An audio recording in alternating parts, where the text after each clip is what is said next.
warahmatullahi wabarakatuh. Hello guys, thank you for taking the time to be here and to listen to our group's presentation today. The theme of our presentation is maritime escalation in Southeast Asia, and the case we will discuss is between international law and geopolitical power, the Philippines' position in the South China Sea dispute. Without further ado, let's get started. The first presentations will be delivered by my friend Winda. Winda, the floor is yours. The dispute in the South China Sea is one of the most complex maritime conflicts in the world, particularly between the Philippines and China. This conflict is driven by China in cultural claim to the next land concept, which covers most of the sea area, including the Philippines exclusive economic zone. In addition, this region holds high strategic values as it serves as an international trade route and is rich in natural resources such as oil, gas, and fish heads. These conditions have led to increasing the tensions or maritime escalation in the Southeast Asian region. Okay, next, international law perspective. From the perspective of international law, the Philippines' position is relatively strong. This is reinforced by the 2016 International Arbitration ruling, which stated that the Nine-Dash Line claim has no legal basis.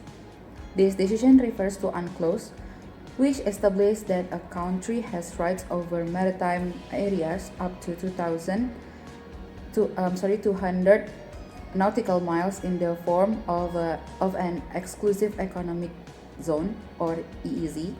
Therefore, legally, the disputed area should fall under the sovereignty of the Philippines. Correct.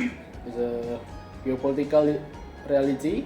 Although the Philippines won legally, the reality on the ground show otherwise. China continues to conduct active in the dispute area by deploying coast guard ship and maritime militia. This strategy is known as the Gray Zone strategy, which is an approach that increases pressure without triggering open conflict. This situation highlights the gap between international law and geopolitical power practice. Factors driving escalation. The escalation of conflict in the South China Sea is driven by two main factors: security and strategic interests. From the security perspective, the presence of Chinese vessels in Philippine waters increases the risk of incidents. From a strategic perspective, the region is highly important as it is a global trade route and constant abundant natural resources. These economic and geopolitical interests are what drive China in managing its claims. Next, resolution strategies. To respond to this conflict, the Philippines needs to adopt a comprehensive approach. First, legal approach, by strengthening the legitimacy of the arbitration ruling at the international level.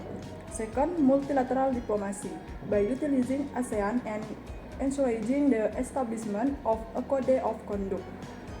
Last, security reinforcement, by enhancing military cooperation and conducting joint patrols. These strategies are important to maintain regional stability and prevent larger conflict.